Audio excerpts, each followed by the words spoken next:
Premier ministre Christian Tsay, une hausse des prix du carburant incontournable. Dans son rapport à l'Assemblée nationale aujourd'hui au CCI Djivat, le Premier ministre chef du gouvernement, Christian Tsay, a détaillé les impacts et les répercussions de la guerre en Ukraine sur l'économie de Madagascar. Il a indiqué que la hausse des prix à la pompe reste incontournable et que l'inflation risque de se généraliser dans les prochains mois à cause du coût de l'énergie et de la flambée de prix des matières premières comme le blé. Il a rappelé que la loi des finances rectificatives 2022 prévoit une inflation de 9,5%. Le Premier ministre Christian Tsay a toutefois voulu être rassurant en citant les différents programmes de protection sociale tels que Tuskafamin ou encore Asa Aftermizinja destinés à atténuer les conséquences de l'inflation. Transport en commun. L'UCTU insiste pour un ticket à 1000 ariages.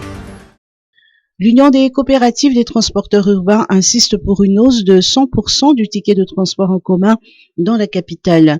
Son président vient de confirmer aujourd'hui au cours d'un point de presse à Moudvoun que le ticket des taxis B passera de 500 à 1000 ariars sur les lignes qui lui sont attribuées dès l'application des nouveaux prix à la pompe. Il a précisé qu'il s'agit d'une résolution prise par l'Assemblée générale des transporteurs la semaine dernière. L'UCTU justifie entre autres cette révision à la hausse par le coût exorbitant des charges qui pèsent sur les transporteurs, tels que l'entretien des véhicules et les pièces détachées. Vaccination contre la rougeole, une enquête post-campagne le 29 juillet. Depuis le début de l'année, 75 districts ont des cas suspects de rougeole, dont 27 cas de rougeole IgM positive et 30 cas de rubéole.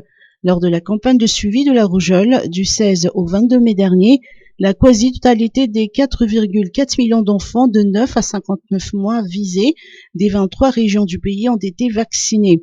Pour soutenir cette campagne de suivi, l'OMS a annoncé sa participation à une enquête post-campagne qui sera réalisée le 29 juillet prochain.